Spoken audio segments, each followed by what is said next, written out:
Lo contamos nosotras. Este podcast hace parte del proyecto Mujeres por la Memoria y el Cuidado en la Frontera Colombo-Venezolana, financiado por el Fondo Sueco de Apoyo a la Sociedad Civil Colombiana y organizado por la Fundación Corocoras.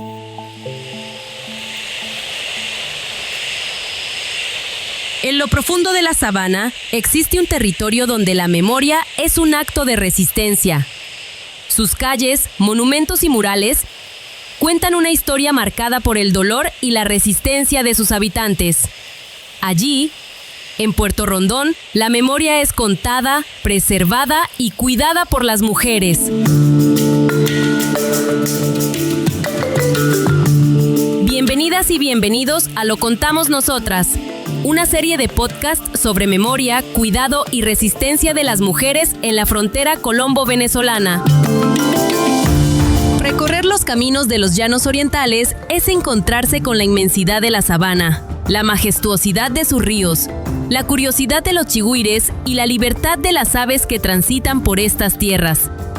Así se siente la llegada a Puerto Rondón, un municipio situado entre Tame y las fronteras casanareñas. Con poco más de 4.700 habitantes, este lugar conserva arraigadas tradiciones llaneras.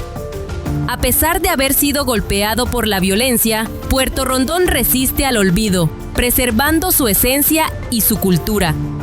Hoy nos encontramos con una de las guardianas de la memoria y la verdad, Sandra Sarmiento, lideresa del municipio de Puerto Rondón, víctima del conflicto armado, lo que la llevó a buscar verdad, justicia y garantías de no repetición. Con más de 15 años de liderazgo, ha sido consejera de paz, coordinadora de la Mesa Municipal de Víctimas y delegada a la Mesa Departamental de Víctimas.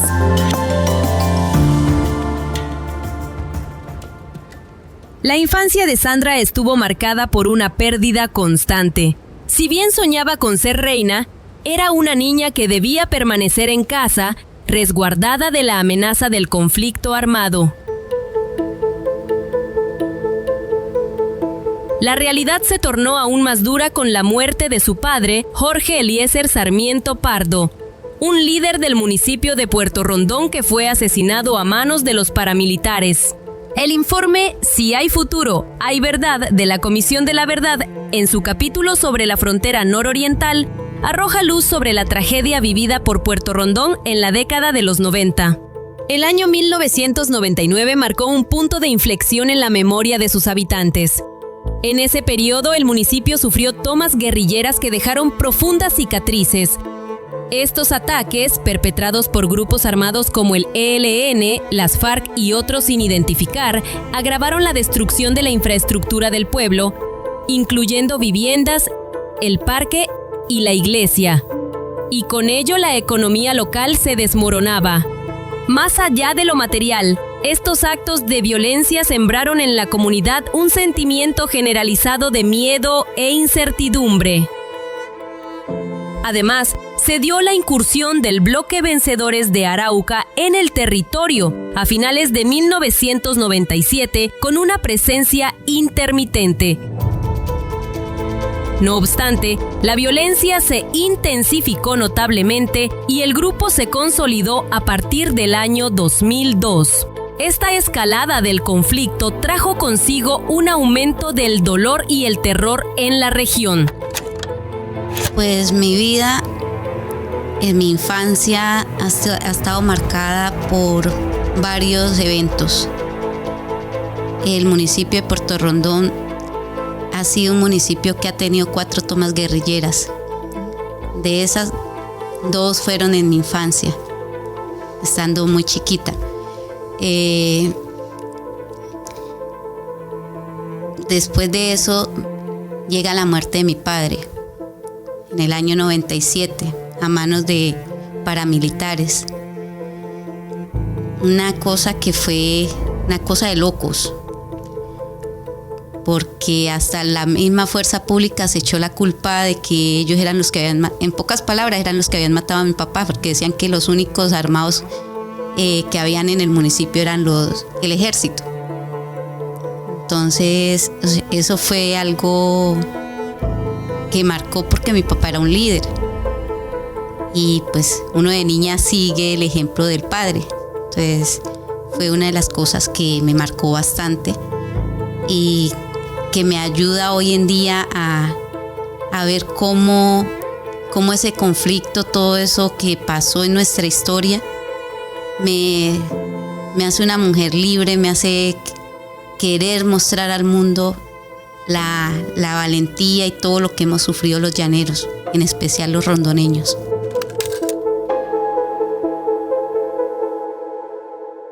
La búsqueda de reparación para Sandra comenzó con el conocimiento de la Ley 975 de Justicia y Paz. Este proceso la llevó a reunirse con otras víctimas del municipio de Puerto Rondón, lo que le permitió identificar y entender las vías para acceder a la verdad y la justicia. La Ley de Justicia y Paz, Ley 975 de 2005, fue un marco legal fundamental para los procesos de desmovilización de grupos armados como el Bloque Vencedores de Arauca, que operó en Puerto Rondón. Para el municipio, la ley representó un intento de transición hacia la paz, aunque con resultados ambiguos, ya que permitió la desmovilización de miembros de grupos paramilitares, abriendo la puerta a un proceso de justicia transicional.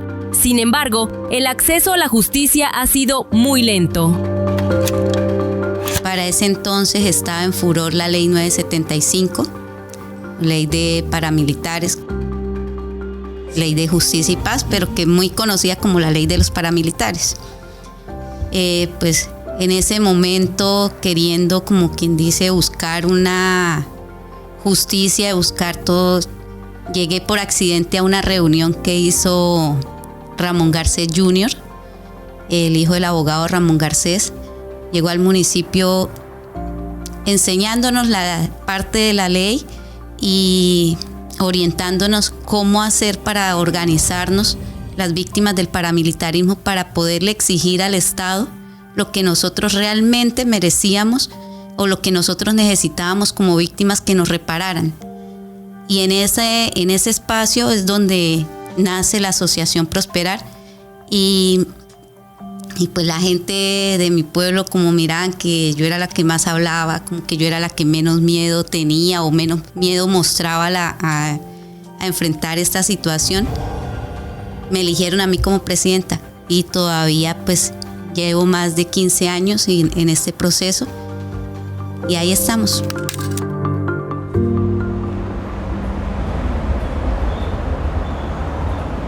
Para Sandra, la verdad no es una simple cronología de hechos o un puñado de nombres en un expediente. Es la luz que tras años de penumbra y olvido revela el rostro del horror. Es la voz que nombra lo innombrable, que desvela el porqué de un grito ahogado, el destino de un desaparecido y el peso de una ausencia. Es el reconocimiento público que dignifica el dolor y que transforma el sufrimiento silencioso en una historia que debe ser escuchada. Ay Dios, la justicia y la verdad es algo que muchos anhelamos, pero que la justicia colombiana anda en menos que Morrocoy, porque el Morrocoy le rinde. La justicia para mí es que los victimarios, las personas que hicieron el daño, no solo el que alzó la arma para matar a mi familia, sea condenado, sea justiciado, que pague por ese hecho.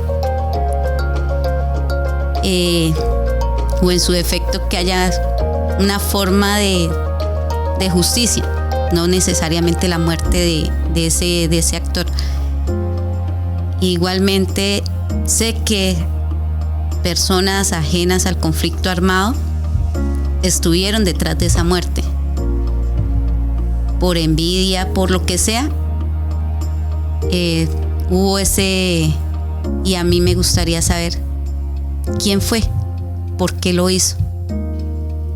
Y pues entre ese mismo marco la verdad, hay entre la justicia la verdad, de saber por qué ¿Qué ganaron con haber matado a un padre de 5 hijos? 5 hijos pequeños, aparte de los que ya tenía grandes.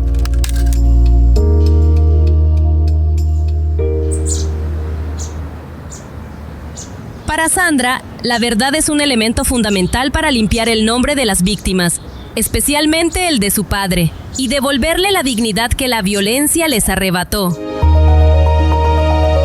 La violencia causó dolor físico y emocional, y además estuvo acompañada de la difamación, el señalamiento o la justificación de su asesinato. Revelar la verdad de lo ocurrido es desmentir esas falsedades y mostrar el sufrimiento real de las familias. Así, la verdad se convierte en una herramienta de reparación moral, necesaria para que el honor de las víctimas sea restaurado y su memoria perdure sin estigmas. La verdad, por dolorosa que sea, es que le digan a uno, fue, digamos, un caso hipotético. Es que su papá trabajó, estaba haciendo tales cosas y tales cosas. Pero no con palabras, sino que me demuestren con hechos, que me justifiquen que realmente fue eso lo que pasó. Por muy dolorosa que sea, si me muestran eso, tendré que hacer un duelo y tendré que aceptar lo que pasó. Pero, hasta que no me demuestren lo contrario, mi papá era inocente y era una persona que no debía morir como él murió. Para limpiar el nombre de mi papá, para sanar nuestras heridas, porque nosotros, a raíz de eso, todo cambió en nuestra vida. Si mi papá hoy estuviera vivo, quién sabe cuál fuera el destino de Sandra Sarmiento. De pronto una gran abogada, de pronto una modelo profesional, o en dado caso, como él decía, una reina de belleza de pronto. Son cosas que de pronto uno dice, y los que me conocen dirán, está loca. Pero era el sueño de mi papá. Entonces, ese es como parte de querer saber la verdad. Y para mí eso es la verdad, que me cuenten y me muestren con evidencias qué realmente fue lo qué es. No es solo decir y hablar, pero algo que concreto diga. Para mí esa es la verdad.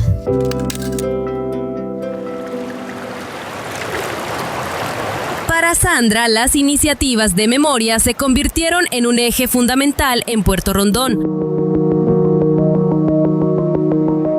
Fue a través de ellas que la comunidad empezó a encontrarse, a sanar el dolor colectivo y a resistir al olvido mediante la escritura, el arte y el canto. El pueblo de Puerto Rondón reconstruyó su memoria y también recuperó su voz. La comunidad se unió en un compromiso de no olvidar a quienes ya no están, transformando el dolor en un motor de resistencia que fortalece su identidad y su lucha por la verdad y la justicia. Prácticamente mi proceso en el tema de memoria histórica nace cuando, una vez que el Centro Nacional de Memoria Histórica me convocan como lideresa de mesa a una reunión en TAM y nos explican todo. Y yo me puse a analizar. Nosotros en Puerto Rondón no tenemos una historia escrita. Todo lo que tenemos es porque lo contó el abuelo, porque lo contó el amigo, porque lo contó el papá, porque lo contó alguien, pero no hay una historia escrita como tal de lo que ha pasado dentro del conflicto armado. Y ahí es donde empieza Sandra, por medio de la mesa, en el tema de las conmemoraciones del 9 de abril, a buscar esas estrategias de, ¿qué vamos a hacer?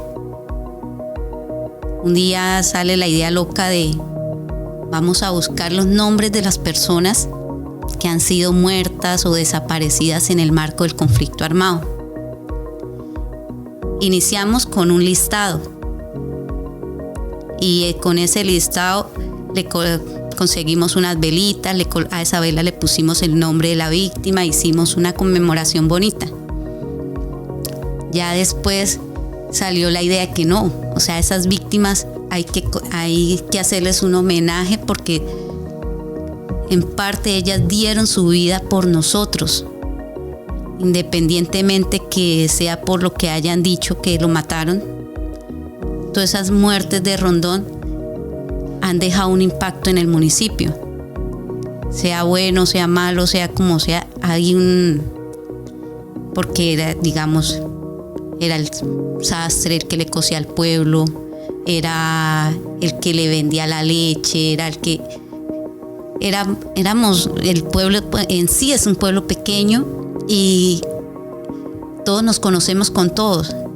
Entonces esa historia de ellos marca y nació la idea de resaltarlos, de no olvidarlos, de que los jóvenes, los que vienen en un proceso de que ya nosotros estamos pasando, como quien dice, la página, que esas personas no queden en ese olvido, que los niños y todo el mundo recuerde que esas personas existieron. Y en base a eso le pasamos una propuesta a Sandra Milena Gutiérrez Bigot, alcaldesa en su momento, y ella nos la aprobó, de hacer el muro. Se hicieron 102 placas. En esas 102 placas hay el nombre de 102 víctimas del municipio, pues algunos que eran del municipio, otros que eran allegados y así, y en la plaquita tratamos de colocarle el nombre, como el seudónimo por el que lo llamábamos, porque en Rondón casi nadie sabe el nombre del otro. Tenemos esa que es por apodos. Okay. Por ejemplo, en papá nadie lo conocía, que era Jorge Sarmiento. Papá era el sastre.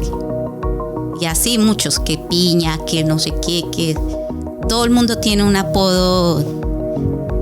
Y en base a eso también dijimos, vamos a colocarle el apodo para que la gente lo recuerde.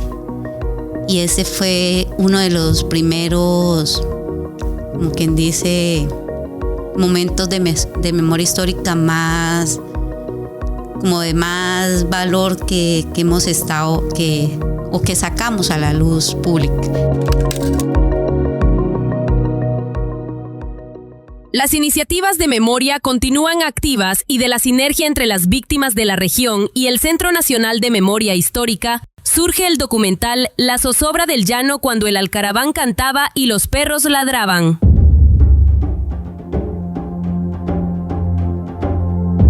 Esta producción es un testimonio donde los relatos de la comunidad se conectan para mostrar el profundo impacto del conflicto armado en sus vidas. Los documentales, pues también fue iniciativa de la mesa.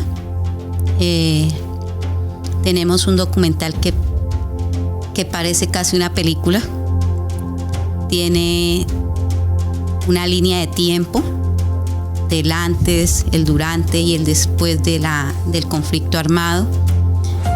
En ese documental se muestra el tema de las tomas, se muestra la llegada paramilitar, se muestra las tomas fuertes entre el 98, 99 y 2000.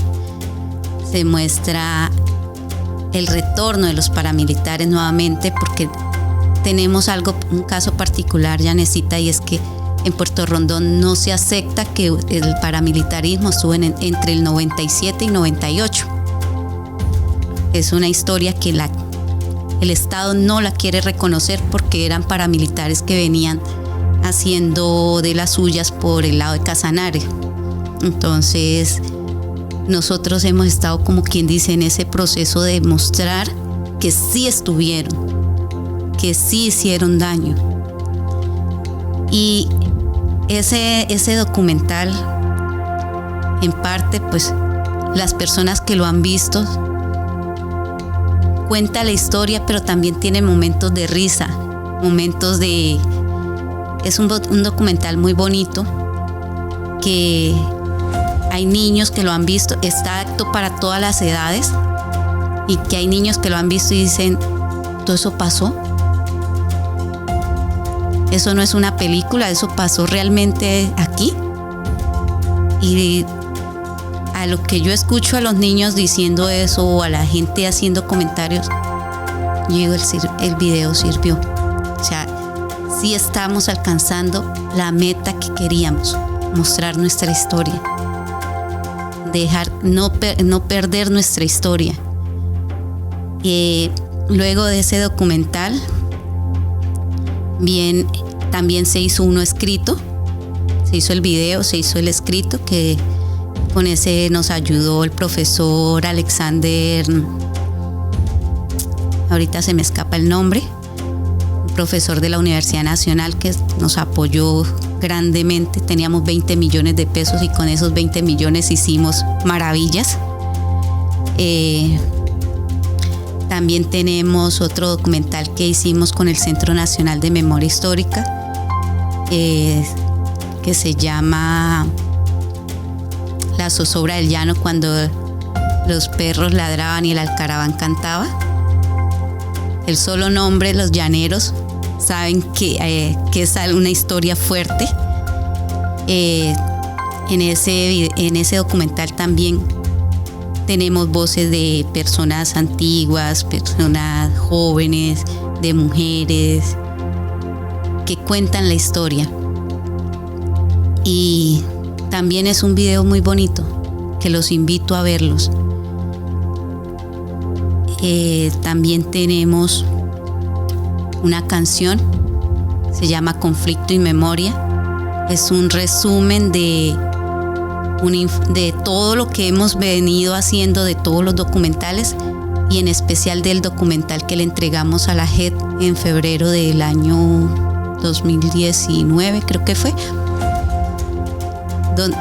donde en un parrafito son 3 minutos, creo que dura la canción, cuenta toda nuestra historia, cuenta cómo el paramilitarismo entró, cómo el gobierno malsano nos abandonó, cómo están nuestros seres desaparecidos, como una historia bonita, un poco impactante porque decimos que los paracos y guerrillas, y es un tema que es un poco álgido a la hora de mostrarlo, porque la gente, o sea, como que decir guerrilla, decir paramilitar, es casi como un tabú. Entonces la gente le da miedo, le da cosa, pero nosotros lo hicimos. Uno de los objetivos primordiales para el municipio de Puerto Rondón es que la memoria se expanda y los hechos dolorosos del conflicto armado no queden en el silencio. A través de la divulgación de estos sucesos, se busca combatir la estigmatización que ha marcado al territorio y a sus habitantes. La estigmatización genera desconfianza y miedo, y además perpetúa la idea de que la violencia es inherente al lugar. Por ello, expandir la memoria y dar a conocer la verdad sobre lo ocurrido permite desmantelar prejuicios, recuperar la identidad y fomentar la reconciliación. Igualmente tenemos, así como esos, tenemos varias podcasts, tenemos varias acciones de memoria histórica donde reflejamos y mostramos a nivel municipal, departamental, nacional, hasta internacionalmente. Hemos tratado de mostrar nuestra historia y tratar de cambiar esa visión de que los rondoneños, los araucanos son guerrilla. En lo personal a mí me pasó. En alguna ocasión en Bogotá fui a pedir un trabajo como niñera y apenas vieron que mi cédula era de Arauca, me dijeron: no, el trabajo ya no se da porque Arauca es guerrilla. Creyeron que de pronto le iba a secuestrar la niña o quién sabe, no sé qué idea se les pasó por la mente, pero no me dieron el trabajo por eso, por ser araucana. Y yo digo, los araucanos no somos guerrillas. Los araucanos somos gente berraca, gente que nos ha tocado vivir con el conflicto armado, que independientemente de que nos guste o no nos guste, nos ha tocado vivir con él. Y que nosotros somos gente buena. Que nosotros ayudamos al que más podemos y que queremos también ver nuestro municipio, nuestro departamento libre de tanta violencia. Queremos ver que nuestros hijos crezcan en un mundo mejor, en un mundo más sano. Que no tengan que vivir con el diario vivir de que desaparecieron, que mataron, que están los bombardeos, que está la... Nosotros no queremos eso.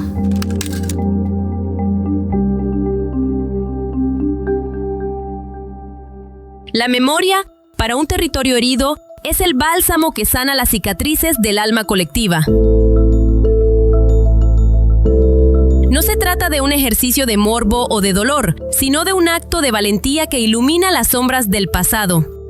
Es el arte de nombrar a los ausentes, de reconocer su vida y también su muerte. Cuando un pueblo se atreve a recordar, tiende un puente entre el pasado y el presente, devolviendo a sus habitantes la dignidad que la violencia les arrebató. La memoria ayuda a sanar porque, en parte, la memoria para mí es casi como un rompecabezas, una imagen que se parte en fracciones. Y al recoger la memoria, vamos armando ese rompecabezas que está dividido. Y a lo que uno va aprendiendo a conocer la verdad, uno va sanando. Y ya pues uno empieza no solo sanando, sino antes de ir sanando va empezando a perdonar. En ese proceso del perdón porque hay un conflicto como que sí quiero perdonar, no quiero perdonar, pero cuando la voluntad es más grande uno dice no, por mi bien, por mi paz mental, por eso voy a soltar. Y empieza uno a ir sanando, a tal punto que uno se puede encontrar con el victimario y ya no le quiere hacer lo que usted pensaba hacerle antes de empezar un proceso de memoria, un proceso de verdad. Yo me pego a una frase que no sé de quién es, que dice que el que no conoce su historia tiende a repetirla. Y en mi caso, la importancia de mostrar nuestra historia y de transmitirla es de que ni mis hijos ni los hijos de mis hijos sufran lo que nosotros sufrimos.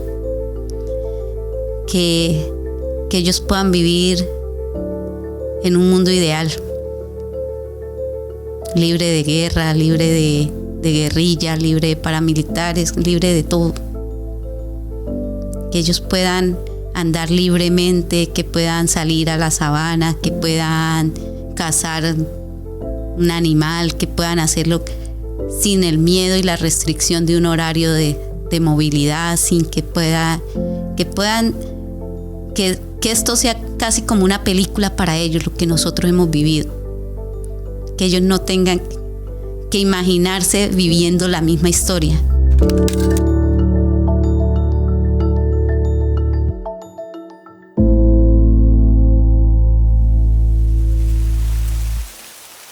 La memoria de Puerto Rondón trasciende el municipio. Su relato se expande, encontrando eco en otros lugares de Colombia. A través de este proceso, la historia del territorio se convierte en parte de una narrativa nacional más amplia sobre el conflicto, la resiliencia y la lucha por la verdad. Inicialmente, con el primer documental, ese lo remitimos a nivel nacional a 16 instituciones, entre esas la Universidad Nacional en Bogotá tiene una copia original de ese documental y de todo el proceso. La Asamblea Departamental tiene una copia de ese CD. Aquí en la biblioteca del departamento de Arauca, en Arauca también hay una copia de ese. Cada uno de los municipios se les hizo llegar una copia. La ONU, varias instituciones a nivel internacional la tienen. La unidad de búsqueda de personas también, porque en el primer video mostramos hasta unos puntos claves donde pueden o donde habían unos cuerpos enterrados que para mí están pidiendo a grito que sus familiares los reclamen, porque ellos no pueden seguir quedando como NNs en el olvido. Hay familiares que están detrás de ellos buscando, queriendo saber dónde están. Entonces hemos estado enviándolo por todos lados. Me parece que hasta al Senado creo que también se le envió una copia, no recuerdo, pero sí, o sea, fueron nosotros, y sí, tratamos de hacer un trabajo grande con eso. Igualmente el Centro Nacional de Memoria Histórica tiene todos los, bueno, a excepción de la canción, tiene todos los documentales que nosotros hemos hecho y los tienen colgados en la página de ellos. En YouTube también los encuentran. Buscan Memoria Histórica Municipio Puerto Rondón y ahí les sale todo lo que nosotros hemos hecho. El Personería también tiene colgado desde su página. Y así hemos estado tratando de mostrarle al mundo que no somos tan malos como nos pintan.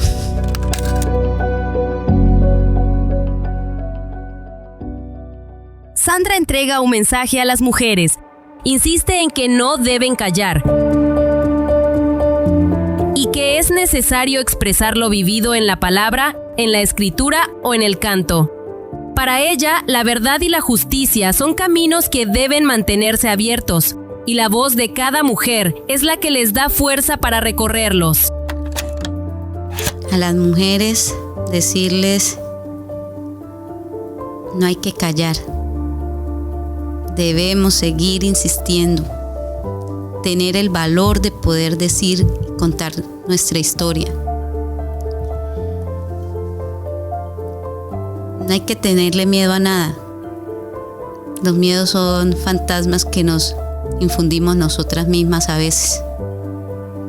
¿Qué me van a hacer? ¿Qué es? No. Dejemos esos miedos.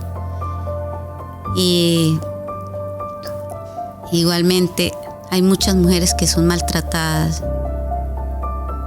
Y en este momento, aunque no es el caso, decirles, no se queden calladas. Hay formas de denunciar sin hablar. Y si quieren contar la historia, no es sino que nos digan y nosotros buscamos la forma de cómo contar la historia sin afectar el nombre ni la integridad de nadie.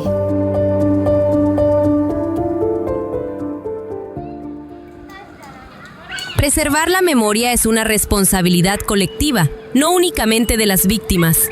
Es un compromiso que involucra a toda la comunidad, desde los líderes y las instituciones hasta cada uno de los ciudadanos. La memoria es una acción que se fortalece día a día. Cuando la comunidad se apropia de su propia historia, se convierte en un actor activo en la defensa de los derechos humanos y en la prevención de la no repetición. Al narrar, documentar y honrar las historias de resiliencia y dolor, el territorio mantiene viva su memoria y proyecta un futuro en el que la verdad, la justicia y la dignidad sean los pilares fundamentales. La memoria, entonces, deja de ser una carga y se transforma en un motor de transformación social. En mi municipio, Puerto Rondón, y a los que llegan al municipio, les diría, y no solo a la gente de mi municipio, a toda la sociedad que escucha, que cuidemos todo lo que son los monumentos, todo lo que con gran esfuerzo se hace, porque todo nos pertenece. No es que porque lo hizo la gobernación, porque lo hizo la alcaldía, porque lo hizo... no es de nosotros, no. Apropiémonos que la memoria histórica es de todos. Y donde hay una persona que cuenta la historia, eso se va repitiendo.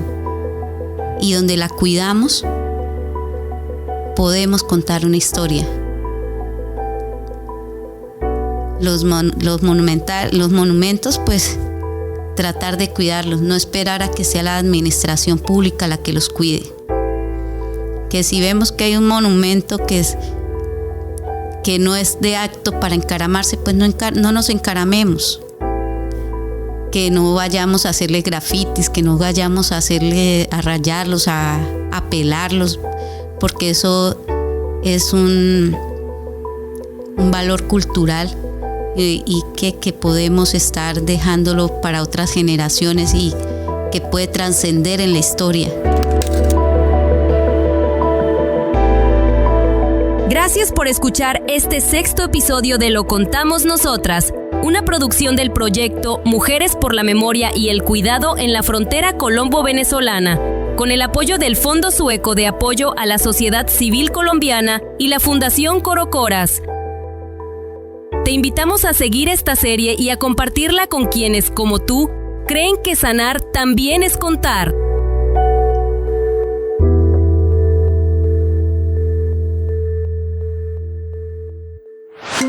Lo contamos nosotras.